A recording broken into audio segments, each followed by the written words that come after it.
जय श्री राम मित्रों, आज हम आपके लिए शिव महापुराण के 12वें और 13वें अध्याय की कथा लेकर आए, जिसमें आप जानोगे मोक्षदायक पुण्य क्षेत्रों का वर्णन, काल विशेष में विभिन्न नदियों के जल में स्नान के उत्तम फल का निर्देश तथा तीर्थों में पाप से बचे रहने की चेतावनी तथा सदाचार, शौचाचार, स्नान, भस्म धारण, संध्या वंदन, प्रणव जप, गायत्री जप, दान, न्यायत, धनोपार्जन तथा अग्निहोत्र आदि की विधि एवं महिमा का वर्णन, सदाचार, शौचाचार, स्नान, भस्म धारण, संध्या वंदन, प्रणव जप, गायत्री जप, दान, न्यायत, धनोपार्जन तथा अग्निहोत्र आदि की विधि एवं महिमा का वर्णन। सूत जी बोले, विद्वान एवं बुद्धिमान महर्षियों, अनुस्वार मोक्षदायक शिव क्षेत्रों का वर्णन सुनो। तत्पश्चात मैं लोक रक्षा के लिए शिव संबंधी आगमों का वर्णन करूंगा। पर्वत, वन और कानों सहित इस पृथ्वी का विस्तार 50 करोड़ योजन है। भगवान शिव की आज्ञा से पृथ्वी संपूर्ण जगत को धारण करके स्थित है। भगवान शिव ने भूतल पर विभिन्न स्थानों में वहां के निवासियों को कृपापूर्व का मोक्ष देने के लिए शिव क्षेत्र का निर्माण किया है। कुछ क्षेत्र ऐसे हैं जिन्हें देवताओं तथा ऋषियों ने अपना वासस्थान बनाकर अनुग्रहित किया है, इसलिए उनमें तीर्थत्व प्रकट हो गया है, तथा अन्य बहुत से तीर्थ क्षेत्र ऐसे हैं जो लोगों की रक्षा के लिए स्वयं प्रादुर्भूत हुए हैं। तीर्थ और क्षेत्र में जाने पर मनुष्य को सदा स्नान, दान और जप आदि करना चाहिए, अन्यथा वह रोग, दरिद्रता तथा मूर्खता आदि दोषों का भागी होता है। जो मनुष्य इस भारतवर्ष के भीतर मृत्यु को प्राप्त होत आकार है, वह अपने पुण्य के फल से ब्रह्मलोक में वास करके पुण्य क्षय के पश्चात पुण्य मनुष्य योनि में ही जन्म लेता है। पापी मनुष्य पाप करके दुर्गति में ही पड़ता है। ब्राह्मणों, पुण्य क्षेत्र में पाप कर्म किया जाए तो वह और भी दृढ़ हो जाता है। अत पुण्य क्षेत्र में निवास करते समय सूक्ष्म से सूक्ष्म अथवा थोड़ा सा भी पाप न करें। सिंधु और शतद्रु, सतलज नदी के तट पर बहुत से पुण्य क्षेत्र हैं। सरस्वती नदी परम पवित्र और 7 मुख वाली कही गई है, अर्थात उसकी 60 धाराएं हैं। विद्वान पुरुष सरस्वती के उन धाराओं के तट पर निवास करे तो वह क्रमशः ब्रह्मपद को पा लेता है। हिमालय पर्वत में निकली हुई पुण्य सलिला गंगा 100 मुख वाली नदी है। उसके तट पर काशी, प्रयाग आदि अनेक पुण्य क्षेत्र हैं। वहां मकर राशि के सूर्य होने पर गंगा की तटभूमि पहल एक ही मात्रा से भी अधिक प्रशस्त एवं पुण्यदायक हो जाती है। सोनभद्र नदी की 10 धाराएं हैं। वह बृहस्पति के मकर राशि में आने पर अत्यंत पवित्र तथा अभीष्ट फल देने वाला हो जाता है। उस समय वहां स्नान और उपवास करने से विनायक पद की प्राप्ति होती है। पुण्य सलिला महानदी नर्मदा के 24 मुख स्रोत हैं। उसमें स्नान तथा उसके तट पर निवास करने से मनुष्य को वैष्णव पद की प्राप्ति होती है। तमसा के 12 तथा रेवा के 10 मुख हैं। परम पुण्य में गोदावरी के 21 मुख बताए गए हैं। वह ब्रह्म हत्या तथा गोवध के पाप का भी नाश करने वाली एवं रुद्रलोक देने वाली हैं। कृष्णावेणी नदी का जल बड़ा पवित्र है। वह नदी समस्त पापों का नाश करने वाली है। उसके 18 मुख बताए गए हैं तथा वह विष्णुलोक प्रदान करने वाली है। तुंगभद्रा के 10 मुख हैं। वह ब्रह्मलोक देने वाली है। पुण्य सलिला सुवर्ण मुखरी के 9 मुख कहे गए हैं। ब्रह्मलोक से लौटे हुए जीव उसी के तट पर जन्म लेते हैं। सरस्वती नदी, पंपा सरोवर, कन्याकुमारी अंतरीम तथा शुभकारक श्वेत नदी, ये सभी पुण्य क्षेत्र हैं। इनके तट पर निवास करने से इंद्रलोक की प्राप्ति होती है। सह्य पर्वत से निकली हुई महानदी कावेरी परम पुण्यमयी है। उसके 27 मुख बता ये गए हैं। वह संपूर्ण अभीष्ट वस्तुओं को देने वाली है। उसके तट स्वर्ग लोक की प्राप्ति कराने वाले तथा ब्रह्मा और विष्णु का पद देने वाले हैं। कावेरी के जो तट शैव क्षेत्र के अंतर्गत हैं, वे अभीष्ट फल देने के साथ ही शिवलोक प्रदान करने वाले भी हैं। नैमिषारण्य तथा बद्रिकाश्रम में सूर्य और बृहस्पति के मेष राशि में आने पर यदि स्नान करे तो उस समय वहां किए हुए स्नान पूजन आदि को ब्रह्मलोक की प्राप्ति करने वाला जानना चाहिए। सिंह और कर्क राशि में सूर्य की संक्रांति होने पर सिंधु नदी में किया हुआ स्नान तथा केदार तीर्थ के जल का पान एवं स्नान ज्ञानदायक माना गया है। जब बृहस्पति सिंह राशि में स्थित हों, उस समय सिंह की संक्रांति से युक्त भाद्रपद मास में यदि गोदावरी के जल में स्नान किया जाए तो वह शिवलोक की प्राप्ति कराने वाला होता है। ऐसा पूर्व काल में स्वयं भगवान शिव ने कहा था। जब सूर्य और बृहस्पति कन्या राशि में स्थित हों, तब यमुना और सोनभद्र में स्नान करे। वह स्नान धर्मराज तथा गणेश जी के लोक में महान भोग प्रदान कराने वाला होता है। यह महर्षियों की मान्यता है। जब सूर्य और बृहस्पति तुला राशि में स्थित हों, उस समय कावेरी नदी में स्नान करें।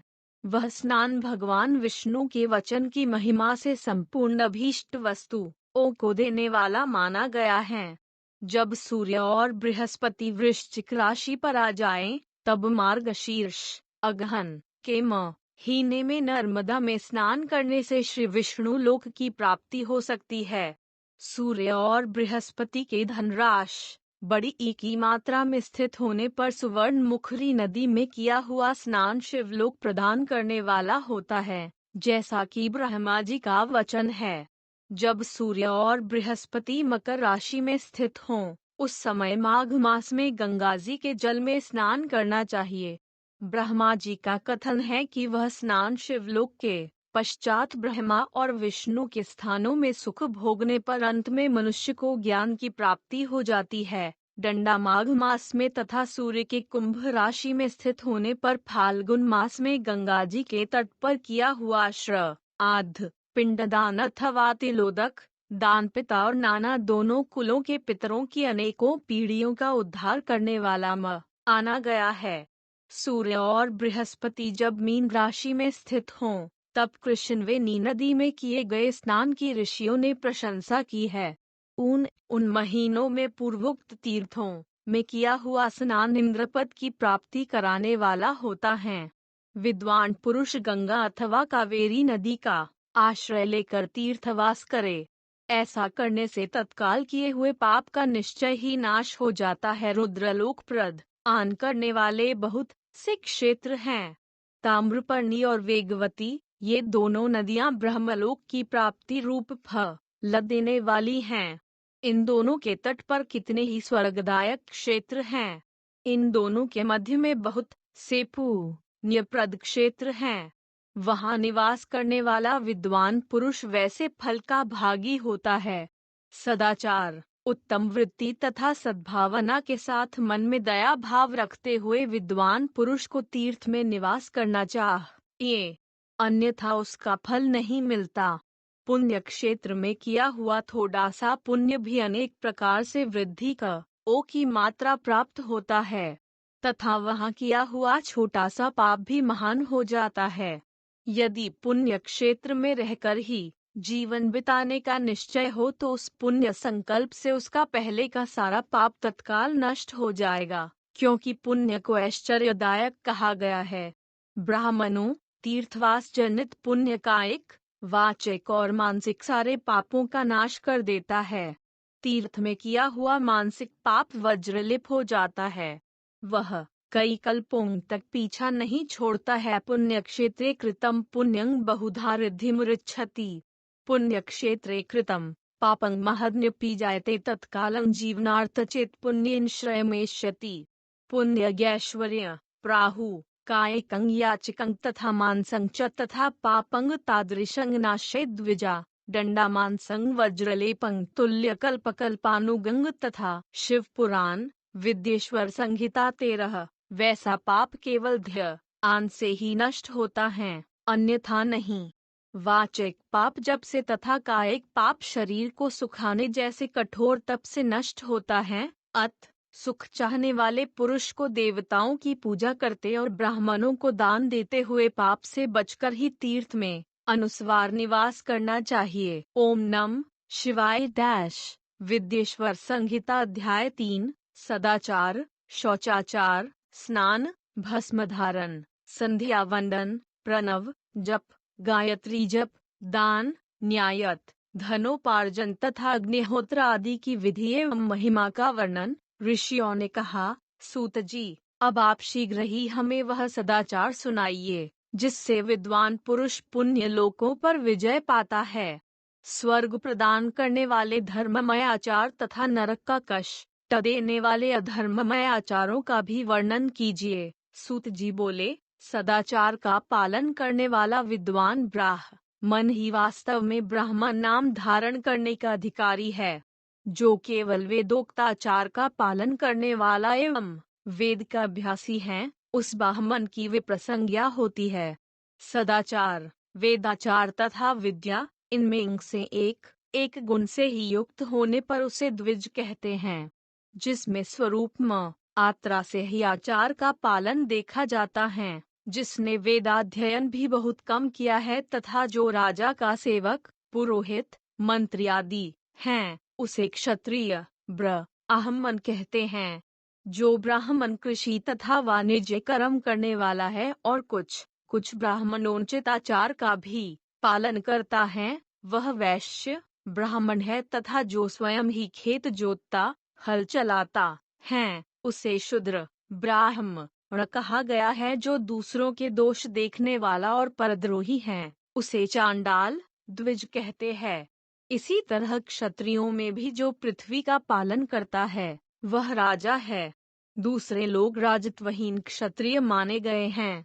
वैश्यों में भी जो धान्य आदि वस्तुओं का क्रय विक्रय करता है, वह वैश्य कहलाता है।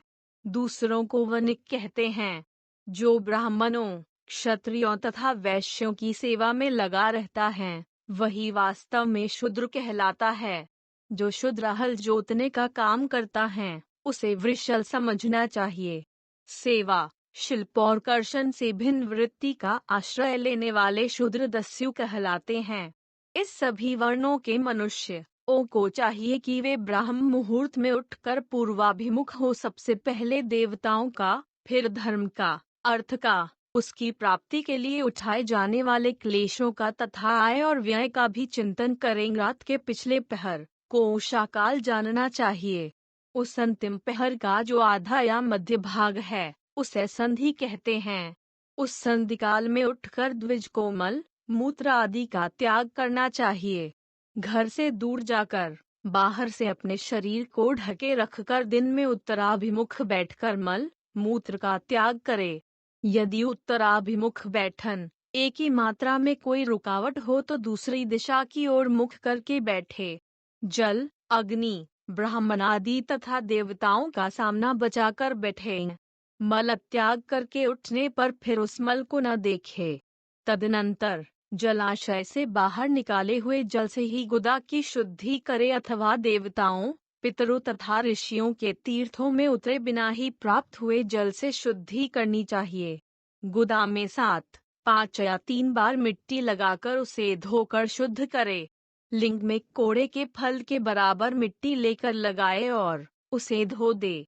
परंतु गुदा में लगाने के लिए एक पसर मिट्टी की आवश्यकता होती है।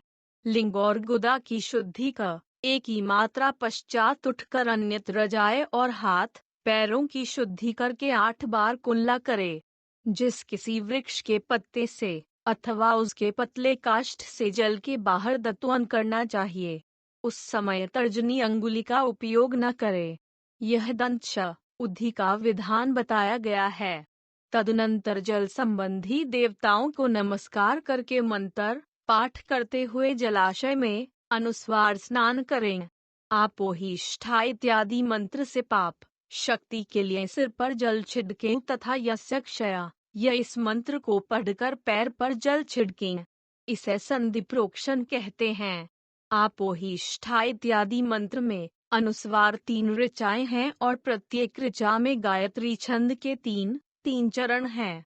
इनमें से प्रथम ऋचा के 3 चरणों का पाठ करते हुए क्रमशः पैर, मस्तक और हृदय में जल छिड़के। दूसरी ऋचा के 3 चरणों को पढ़कर क्रमशः मस्तक, हृदय और पैर में जल छिड़के तथा तीसरी ऋचा के 3 चरणों का पाठ करते हुए क्रमशः हृदय, पैर और मस्तक का जल से प्रोक्षण करे। इसे विद्वान पुरुष मंत्र स्नान मानते हैं। प्रातः काल सूर्यश्वमा मनुष्व इत्यादि सूर्यानुवाक से तथा सायंकाल अग्निश्वमा मन्युष्व इत्यादि अग्निसम बंधी अनुयाक से जल का आचमन करके पुनः जल से अपने अंगों का प्रोक्षण करें। मध्याह्न काल में भी आप पुनंतु इस मंत्र से आचमन करके पूर्ववत प्रोक्षण या मार्जन करना चाहिए।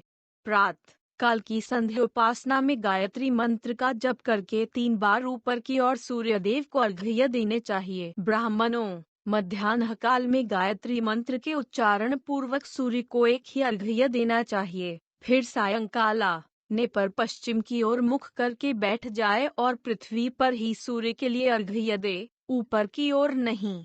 प्रातः काल और मध्याह्न के समय अंजलि में अर्घ्य जल लेकर अंगुलियों की ओर से सूर्यदेव के लिए अर्घ्य दें। फिर अंगुलियों के छिद्र से ढलते हुए सूर्य को देखें तथा उनके लिए स्वत प्रदक्षिणा करके शुद्ध आचमन करें। सायंकाल में सूर्यास्त से 2 घड़ी पहले की हुई संध्या निष्फल होती हैं, क्योंकि वह सायं संध्या का समय नहीं है। ठीक समय पर संध्या करनी चाहिए, ऐसी शास्त्र की आज्ञा है। यदि संध्यापासना किए बिना दिन बीत जाए तो प्रत्येक समय के लिए क्रमशः प्रायश्चित करना चाहिए। यदि एक दिन बीते तो प्रत्येक बीते हुए संध्या काल के लिए नित्य नियम के अतिरिक्त 100 गायत्री मंत्र का अधिक जप करे। यदि नित्य कर्म के लुप्त हुए 10 दिन से अधिक बीत जाए तो उसके प्रायश्चित रूप में 1,00,000 गायत्री का जप करना चाहिए। यदि 1 मास तक नित्य कर्म छूट जाए तो पुनः अपना उपनयन संस्कार कराए। अर्थ सिद्धि के लिए ईश, गौरी, कार्तिकेय, विष्णु, ब्रह्मा, चंद्रमा और यम का तथा ऐसे ही अन्य देवताओं का भी शुद्ध जल से तर्पण करें। फिर तर्पण कर्म को ब्रह्मार्पण करके शुद्ध आचमन करें। तीर्थ के दक्षिण प्रशस्त मठ में, मंत्रालय में, देवालय में, घर में अथवा अन्य किसी नियत स्थान में आसन पर स्थिरता पूर्वक बैठकर विद्वान पुरुष अपनी बुद्धि को स्थिर करे और संपूर्ण देवताओं को नमस्कार करके पहले प्रणव का जप करने के पश्चात गायत्री मंत्र की आवृत्ति करे। प्रणव के अ, उ और म इन तीनों अक्षरों से जीव और ब्रह्म की एकता का प्रतिपादन होता है। इस बात को जानकर प्रणव ओम का आकार जप करना चाहिए। जप काल में यह भावना करनी चाहिए कि हम तीनों लोकों की सृष्टि करने वाले ब्रह्मा, पालन करने वाले विष्णु तथा संहार करने वाले रुद्र की, जो स्वयं प्रकाश चिन्मय हैं, उपासना करते हैं। यह ब्रह्म स्वरूप ओंकार हमारी कर्मेंद्रियों और ज्ञानेंद्रियों की वृत्तियों को, मन की वृत्तियों को तथा बुद्धि वृत्तियों को सदा भोग और मोक्ष प्रदान करने वाले धर्म एवं ज्ञान की ओर प्रेरित करे। प्रणव के इस अर्थ का बुद्धि के द्वारा चिंतन करता हुआ जो इसका जप करता है, वह निश्चय ही ब्रह्म को प्राप्त कर लेता है। अथवा अर्थानुसंधान के बिना भी प्रणव का नित्य जप करना चाहिए। इससे ब्राह्मणत्व की पूर्ति होती है। ब्राह्मणत्व की पूर्ति के लिए श्रेष्ठ ब्राह्मण को प्रतिदिन प्रातः काल 1 सहस्त्र गायत्री मंत्र का जप करना चाहिए। मध्याह्न काल में 100 बार और सायंकाल में 28 बार जप की विधि है। अन्य वर्ण के लोगों को अर्थात क्षत्रिय और वैश्य को तीनों संध्याओं के समय यथा साध्य गायत्री जप करना चाहिए। शरीर के भीतर मूलाधार, स्वादिष्ठान, मणिपुर, अनाहत, आज्ञा और सहस्त्रार ये 6 चक्र हैं। इनमें मूलाधार से लेकर सहस्त्रार तक 6 स्थानों में क्रमशः विद्येश्वर, ब्रह्मा, विष्णु, ईश, जीवात्मा और परमेश्वर स्थित हैं। इन सब में ब्रह्म बुद्धि करके इनकी एकता का निश्चय करे और वह ब्रह्म मैं हूँ ऐसी भावना पूर्वक प्रत्येक श्वास के साथ सोहम का जप करे। उन्हीं विद्येश्वर आदि की ब्रह्मरन द्रा आदि में तथा इस शरीर से बाहर भी भावना करे।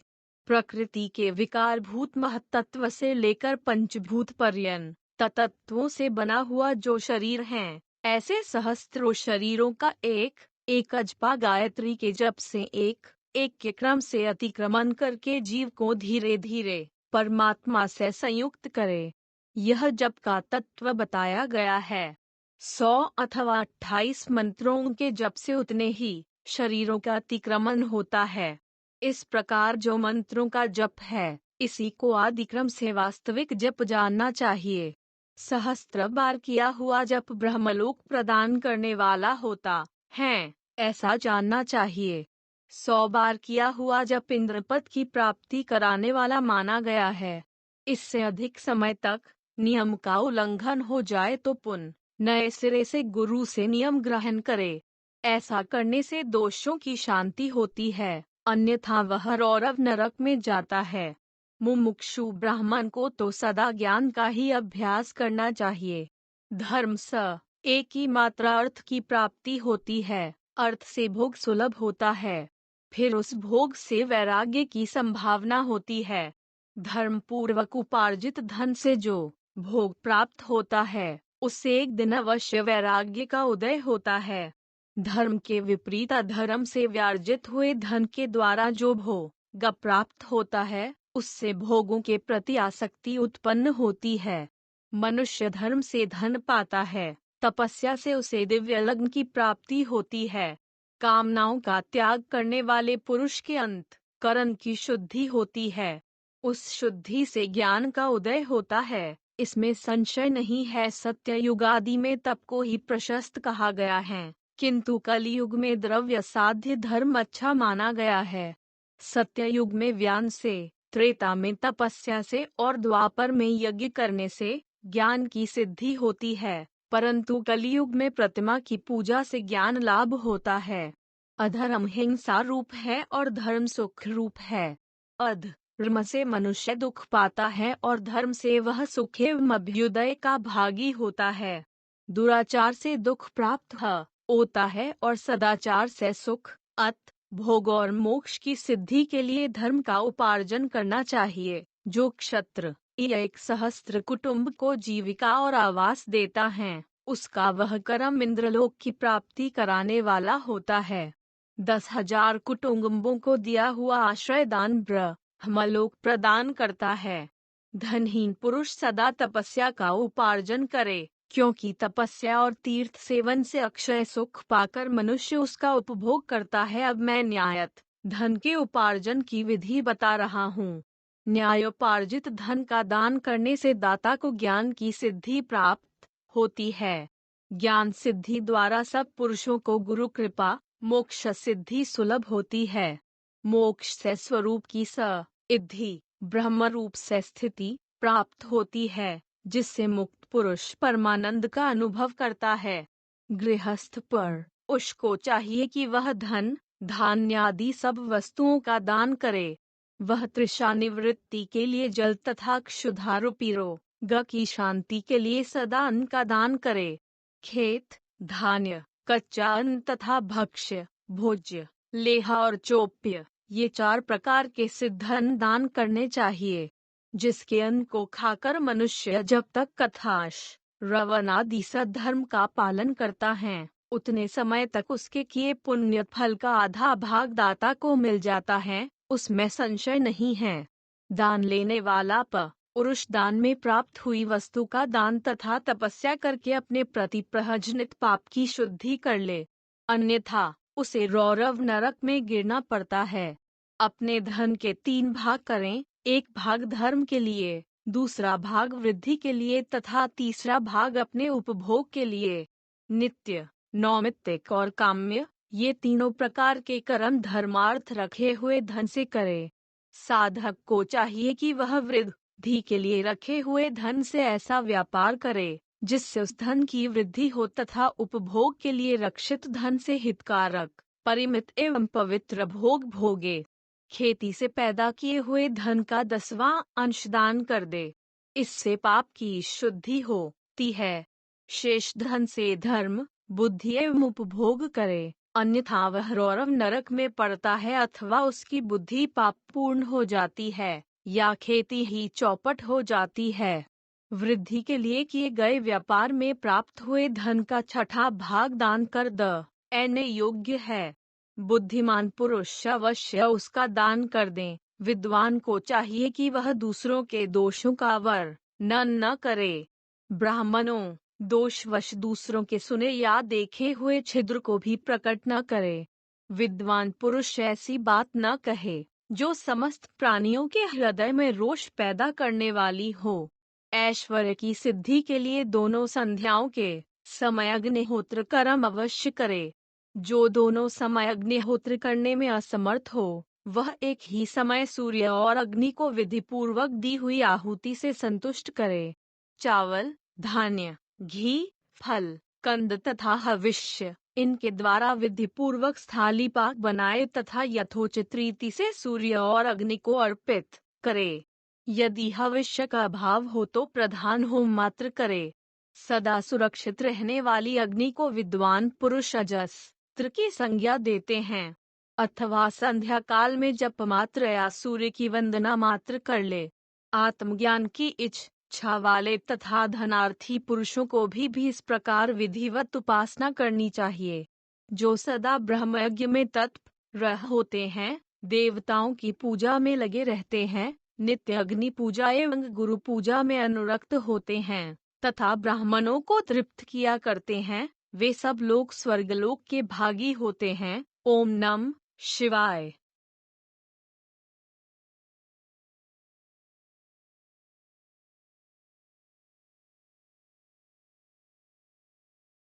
जय श्री राम मित्रों, आज हम आपके लिए शिव महापुराण के 12वें और 13वें अध्याय की कथा लेकर आए, जिसमें आप जानोगे मोक्षदायक पुण्य क्षेत्रों का वर्णन। काल विशेष में विभिन्न नदियों के जल में स्नान के उत्तम फल का निर्देश तथा तीर्थों में पाप से बचे रहने की चेतावनी तथा सदाचार, शौचाचार, स्नान, भस्म धारण, संध्या वंदन, प्रणव जप, गायत्री जप, दान, न्यायत, धनोपार्जन तथा अग्निहोत्र आदि की विधि एवं महिमा का वर्णन। सदाचार, शौचाचार, स्नान, भस्म धारण, संध्या वंदन, प्रणव जप, गायत्री जप, दान, न्यायत, धनोपार्जन तथा अग्निहोत्र आदि की विधि एवं महिमा का वर्णन। सूत जी बोले, विद्वान एवं बुद्धिमान महर्षियों, अनुस्वार मोक्षदायक शिव क्षेत्रों का वर्णन सुनो।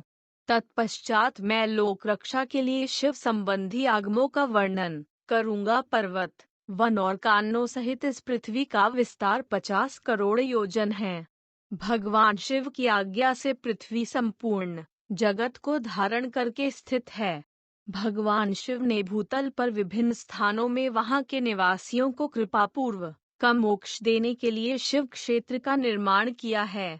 कुछ क्षेत्र ऐसे हैं जिन्हें देवताओं तथा ऋषियों ने अपना वासस्थान बनाकर अनुग्रहित किया है, इसलिए उनमें तीर्थत्व प्रकट हो गया है। तथा अन्य बहुत से तीर्थ क्षेत्र ऐसे हैं जो लोगों की रक्षा के लिए स्वयं प्रादुर्भूत हुए हैं।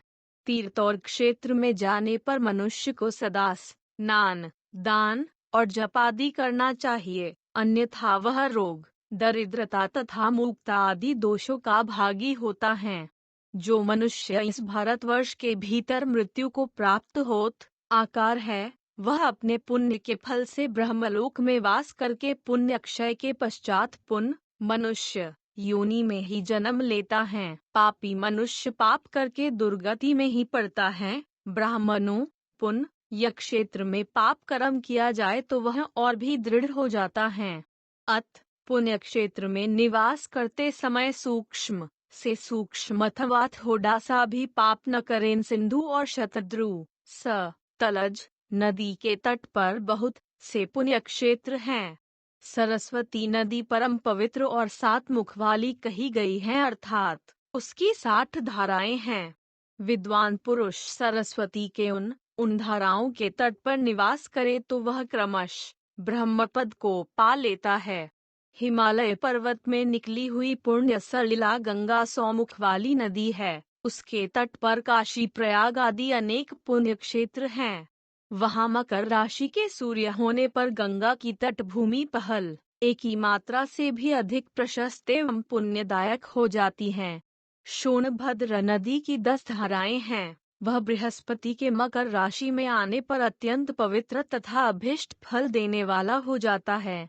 उस समय वहां स्नान और उपवास करने से विनायक पद की प्राप्ति होती है। पुण्य सलिला महानदी नर्मदा के 24 मुख स्रोत हैं। उसमें स्नान तथा उसके तट पर निवास करने से मनुष्य को वैष्णव पद की प्राप्ति होती है। तमसा के 12 तथा रेवा के 10 मुख हैं। परम पुण्य में गोदावरी के 21 मुख बताए गए हैं। वह ब्रह्म हत्या तथा गोवध के पाप का भी नाश करने वाली एवं रुद्रलोक देने वाली हैं। कृष्णावेणी नदी का जल बड़ा पवित्र है। वह नदी समस्त पापों का नाश करने वाली है। उसके 18 मुख बताए गए हैं तथा वह विष्णुलोक प्रदान करने वाली है। तुंगभद्रा के 10 मुख हैं। वह ब्रह्मलोक देने वाली है। पुण्य सलिला सुवर्ण मुखरी के 9 मुख कहे गए हैं। ब्रह्मलोक से लौटे हुए जीव उसी के तट पर जन्म लेते हैं। सरस्वती नदी, पंपा सरोवर, कन्याकुमारी अंतरिम तथा शुभकारक श्वेत नदी, ये सभी पुण्य क्षेत्र हैं। इनके तट पर निवास करने से इंद्रलोक की प्राप्ति होती है। सह्य पर्वत से निकली हुई महानदी कावेरी परम पुण्यमयी है। उसके 27 मुख बता ये गए हैं। वह संपूर्ण अभीष्ट वस्तुओं को देने वाली है। उसके तट स्वर्ग लोक की प्राप्ति कराने वाले तथा ब्रह्मा और विष्णु का पद देने वाले हैं। कावेरी के जो तट शैव क्षेत्र के अंतर्गत हैं, वे अभीष्ट फल देने के साथ ही शिवलोक प्रदान करने वाले भी हैं। नैमिषारण्य तथा बद्रिकाश्रम में सूर्य और बृहस्पति के मेष राशि में आने पर यदि स्नान करे तो उस समय वहां किए हुए स्नान पूजन आदि को ब्रह्मलोक की प्राप्ति करने वाला जानना चाहिए। सिंह और कर्क राशि में सूर्य की संक्रांति होने पर सिंधु नदी में किया हुआ स्नान तथा केदार तीर्थ के जल का पान एवं स्नान ज्ञानदायक माना गया है। जब बृहस्पति सिंह राशि में स्थित हों, उस समय सिंह की संक्रांति से युक्त भाद्रपद मास में यदि गोदावरी के जल में स्नान किया जाए तो वह शिवलोक की प्राप्ति कराने वाला होता है। ऐसा पूर्व काल में स्वयं भगवान शिव ने कहा था। जब सूर्य और बृहस्पति कन्या राशि में स्थित हों, तब यमुना और सोनभद्र में स्नान करे। वह स्नान धर्मराज तथा गणेश जी के लोक में महान भोग प्रदान कराने वाला होता है। यह महर्षियों की मान्यता है। जब सूर्य और बृहस्पति तुला राशि में स्थित हों, उस समय कावेरी नदी में स्नान करें। वह स्नान भगवान विष्णु के वचन की महिमा से संपूर्ण अभीष्ट वस्तुओं को देने वाला माना गया है। जब सूर्य और बृहस्पति वृश्चिक राशि पर आ जाएं, तब मार्गशीर्ष अगहन के महीने में नर्मदा में स्नान करने से श्री विष्णु लोक की प्राप्ति हो सकती है। सूर्य और बृहस्पति के धनराश बड़ी ई की मात्रा में स्थित होने पर सुवर्ण मुखरी नदी में किया हुआ स्नान शिवलोक प्रदान करने वाला होता है, जैसा कि ब्रह्मा जी का वचन है। जब सूर्य और बृहस्पति मकर राशि में स्थित हों, उस समय माघ मास में गंगा जी के जल में स्नान करना चाहिए। ब्रह्मा जी का कथन है कि वह स्नान शिवलोक के पश्चात ब्रह्मा और विष्णु के स्थानों में सुख भोगने पर अंत में मनुष्य को ज्ञान की प्राप्ति हो जाती है। डंडा माघ मास में तथा सूर्य के कुंभ राशि में स्थित होने पर फाल्गुन मास में गंगा जी के तट पर किया हुआ श्राद्ध, पिंडदान अथवा तिलोदक दान पिता और नाना दोनों कुलों के पितरों की अनेकों पीढ़ियों का उद्धार करने वाला माना गया है। सूर्य और बृहस्पति जब मीन राशि में स्थित हों, तब कृष्णवेणी नदी में किए गए स्नान की ऋषियों ने प्रशंसा की है। उन महीनों में पूर्वोक्त तीर्थों में किया हुआ स्नान इंद्रपद की प्राप्ति कराने वाला होता है। विद्वान पुरुष गंगा अथवा कावेरी नदी का आश्रय लेकर तीर्थवास करे। ऐसा करने से तत्काल किए हुए पाप का निश्चय ही नाश हो जाता है। रुद्रलोक प्रदान करने वाले बहुत से क्षेत्र हैं। ताम्रपर्णी और वेगवती, ये दोनों नदियां ब्रह्मलोक की प्राप्ति रूप फल देने वाली हैं। इन दोनों के तट पर कितने ही स्वर्गदायक क्षेत्र हैं। इन दोनों के मध्य में बहुत से न्यप्रद क्षेत्र हैं। वहां निवास करने वाला विद्वान पुरुष वैसे फल का भागी होता है।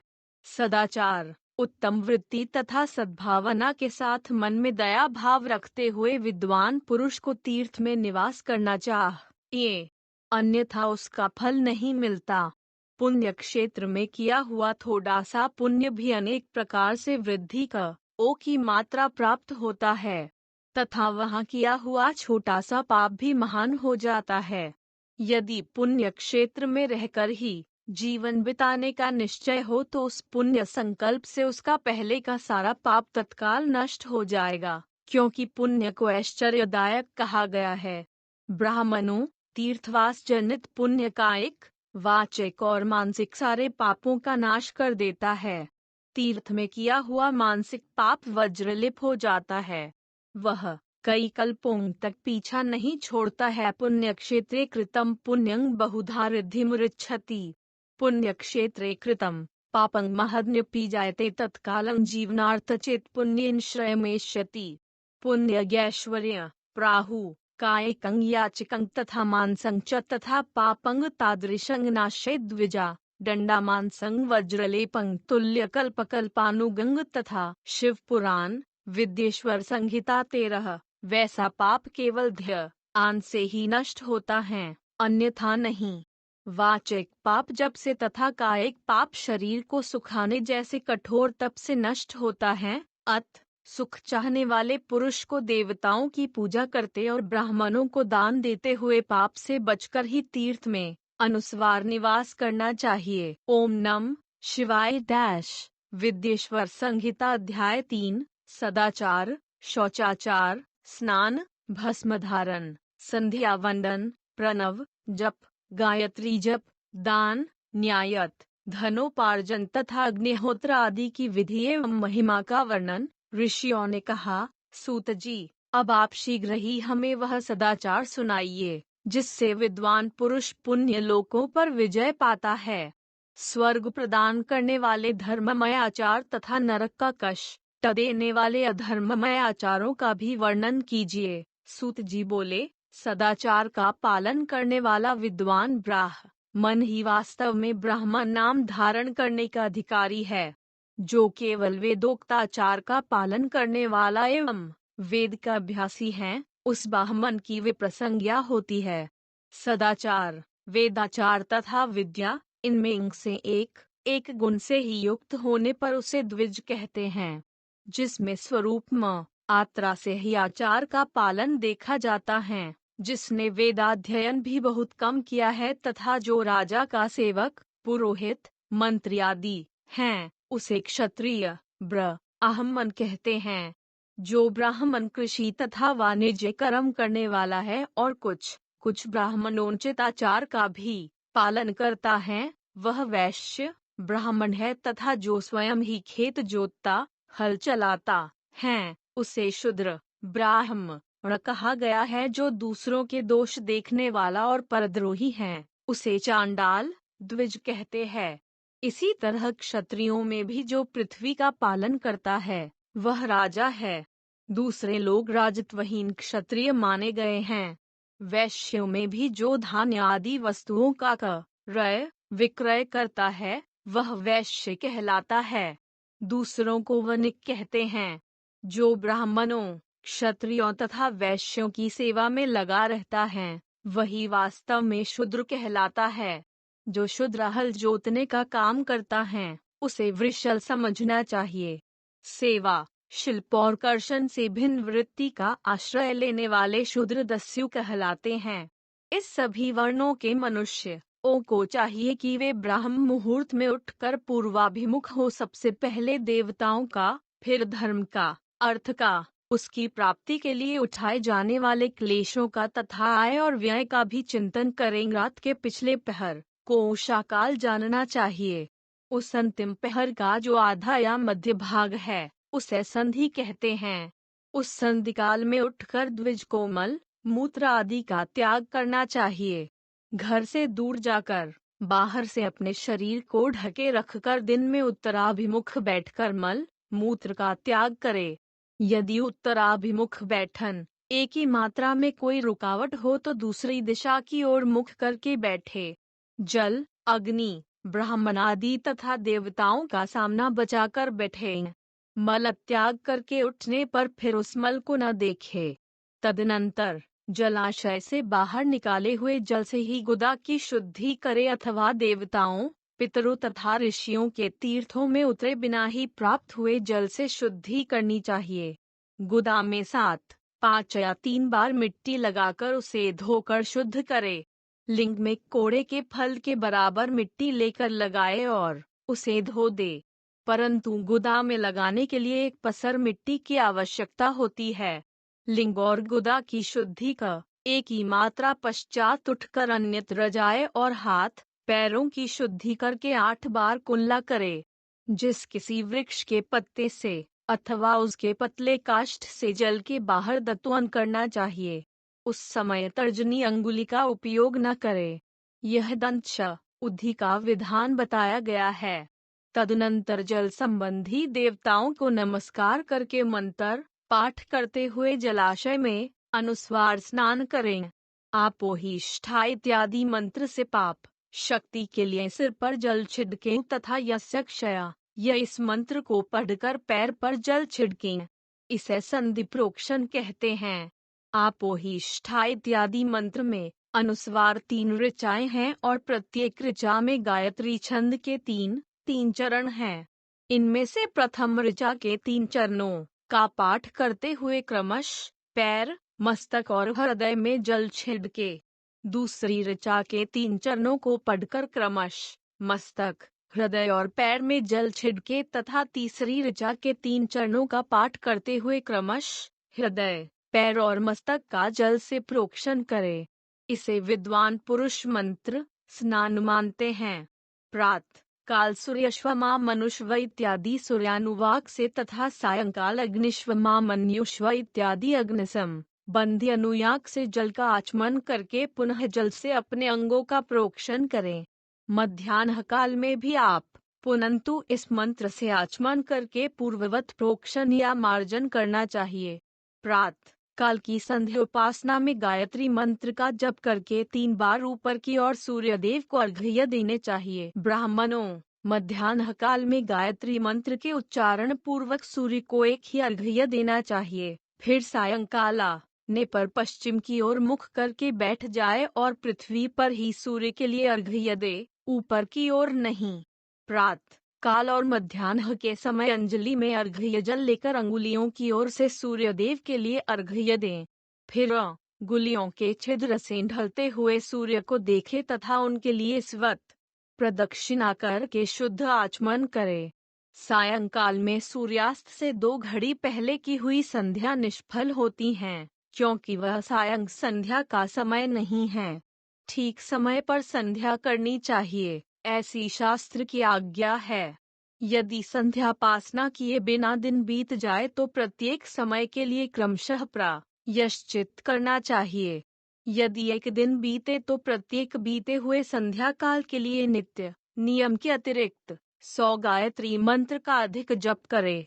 यदि नित्य कर्म के लुप्त हुए 10 दिन से अधिक बीत जाए तो उसके प्रायश्चित रूप में 1,00,000 गायत्री का जप करना चाहिए।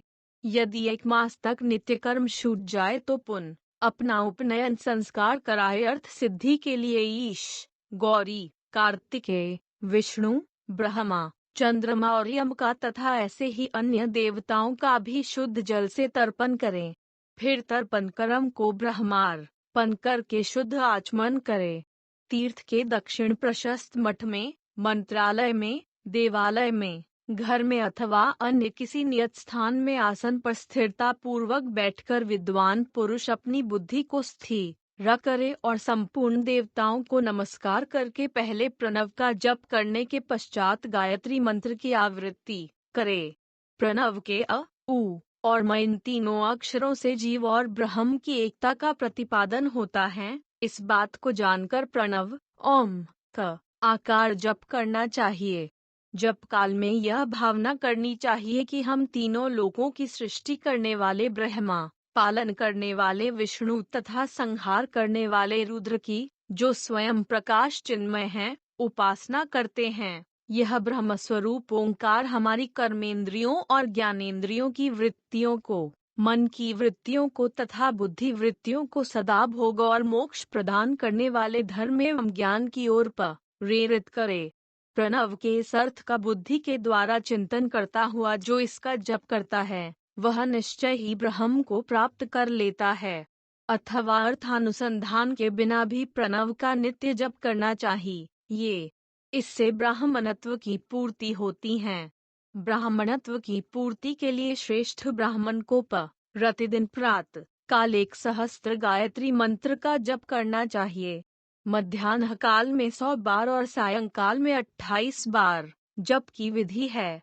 अन्य वर्ण के लोगों को अर्थात क्षत्रिय और वैश्य को तीनों संध्याओं के समय यथा साध्य गायत्री जप करना चाहिए। शरीर के भीतर मूलाधार, स्वादिष्ठान, मणिपुर, अनाहत, आज्ञा और सहस्त्रार ये 6 चक्र हैं।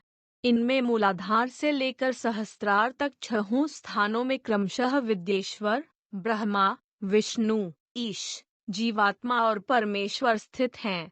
इन सब में ब्रह्म बुद्धि करके इनकी एकता का निश्चय करे और वह ब्रह्म मैं हूँ ऐसी भावना पूर्वक प्रत्येक श्वास के साथ सोहम का जप करे। उन्हीं विद्येश्वर आदि की ब्रह्मरन द्र आदि में तथा इस शरीर से बाहर भी भावना करे। प्रकृति के विकारभूत महत्त्व से लेकर पंचभूत पर्यंत तत्वों से बना हुआ जो शरीर है, ऐसे सहस्त्रों शरीरों का एक अजपा गायत्री के जप से एक के क्रम से अतिक्रमण करके जीव को धीरे धीरे परमात्मा से संयुक्त करे। यह जप का तत्व बताया गया है। 100 अथवा 28 मंत्रों के जप से उतने ही शरीरों का अतिक्रमण होता है। इस प्रकार जो मंत्रों का जप है, इसी को आदिक्रम से वास्तविक जप जानना चाहिए। सहस्त्र बार किया हुआ जप ब्रह्मलोक प्रदान करने वाला होता है, ऐसा जानना चाहिए। 100 बार किया हुआ जप इंद्रपद की प्राप्ति कराने वाला माना गया है।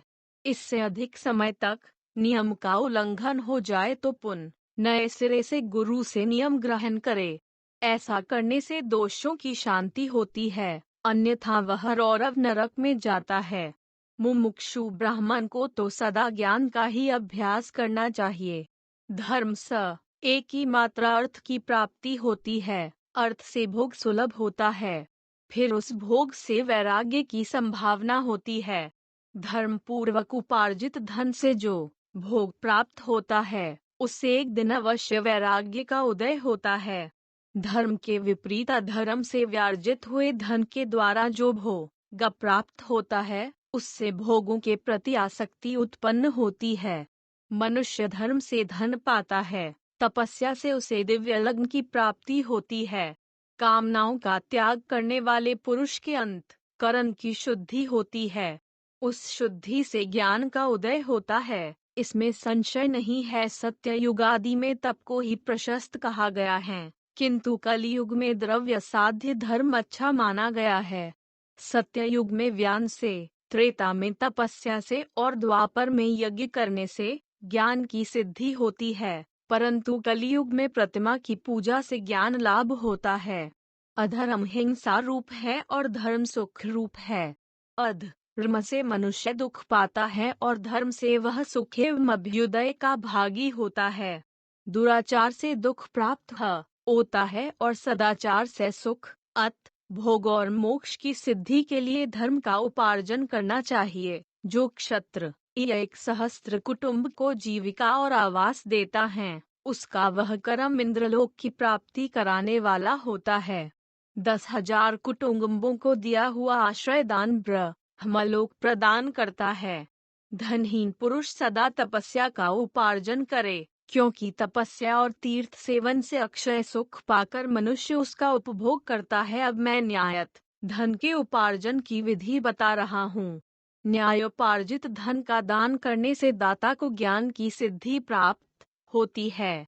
ज्ञान सिद्धि द्वारा सब पुरुषों को गुरु कृपा मोक्ष सिद्धि सुलभ होती है। मोक्ष से स्वरूप की सिद्धि, ब्रह्म रूप से स्थिति प्राप्त होती है, जिससे मुक्त पुरुष परमानंद का अनुभव करता है। गृहस्थ पर उसको चाहिए कि वह धन, धान्य आदि सब वस्तुओं का दान करे। वह तृषा निवृत्ति के लिए जल तथा क्षुधा रूपी रोग की शांति के लिए सदा अन्न का दान करे। खेत, धान्य, कच्चा अन्न तथा भक्ष्य, भोज्य, लेह और चोप्य, ये 4 प्रकार के सिद्ध अन्न दान करने चाहिए। जिसके अन्न को खाकर मनुष्य जब तक कथाश, रवन आदि सद्धर्म का पालन करता है, उतने समय तक उसके किए पुण्य फल का आधा भाग दाता को मिल जाता है, उसमें संशय नहीं है।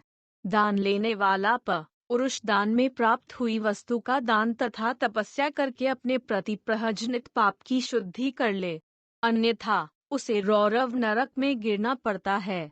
अपने धन के 3 भाग करें, एक भाग धर्म के लिए, दूसरा भाग वृद्धि के लिए तथा तीसरा भाग अपने उपभोग के लिए। नित्य, नैमित्तिक और काम्य, ये तीनों प्रकार के कर्म धर्मार्थ रखे हुए धन से करे। साधक को चाहिए कि वह वृद्धि के लिए रखे हुए धन से ऐसा व्यापार करे जिससे उस धन की वृद्धि हो तथा उपभोग के लिए रक्षित धन से हितकारक, परिमित एवं पवित्र भोग भोगे। खेती से पैदा किए हुए धन का 10वां अंश दान कर दे, इससे पाप की शुद्धि होती है। शेष धन से धर्म, बुद्धि एवं उपभोग करे, अन्यथा वह रौरव नरक में पड़ता है अथवा उसकी बुद्धि पाप पूर्ण हो जाती है या खेती ही चौपट हो जाती है। वृद्धि के लिए किए गए व्यापार में प्राप्त हुए धन का 6ठा भाग दान कर देने योग्य है। बुद्धिमान पुरुष अवश्य उसका दान कर दें। विद्वान को चाहिए कि वह दूसरों के दोषों का वर्णन न करे। ब्राह्मणों, दोषवश दूसरों के सुने या देखे हुए छिद्र को भी प्रकट न करे। विद्वान पुरुष ऐसी बात न कहे जो समस्त प्राणियों के हृदय में रोष पैदा करने वाली हो। ऐश्वर्य की सिद्धि के लिए दोनों संध्याओं के समय अग्निहोत्र कर्म अवश्य करे। जो दोनों समय अग्निहोत्र करने में असमर्थ हो, वह एक ही समय सूर्य और अग्नि को विधि पूर्वक दी हुई आहुति से संतुष्ट करे। चावल, धान्य, घी, फल, कंद तथा हविष्य, इनके द्वारा विधि पूर्वक स्थाली पाक बनाए तथा यथोचित रीति से सूर्य और अग्नि को अर्पित करे। यदि हविष्य का अभाव हो तो प्रधान होम मात्र करे। सदा सुरक्षित रहने वाली अग्नि को विद्वान पुरुष अजस्त्र की संज्ञा देते हैं, अथवा संध्या काल में जप मात्र या सूर्य की वंदना मात्र कर ले। आत्मज्ञान की इच्छा वाले तथा धनार्थी पुरुषों को भी इस प्रकार विधिवत उपासना करनी चाहिए। जो सदा ब्रह्मयज्ञ में तत्पर होते हैं, देवताओं की पूजा में लगे रहते हैं, नित्य अग्नि पूजा एवं गुरु पूजा में अनुरक्त होते हैं तथा ब्राह्मणों को तृप्त किया करते हैं, वे सब लोग स्वर्गलोक के भागी होते हैं। ओम नमः शिवाय।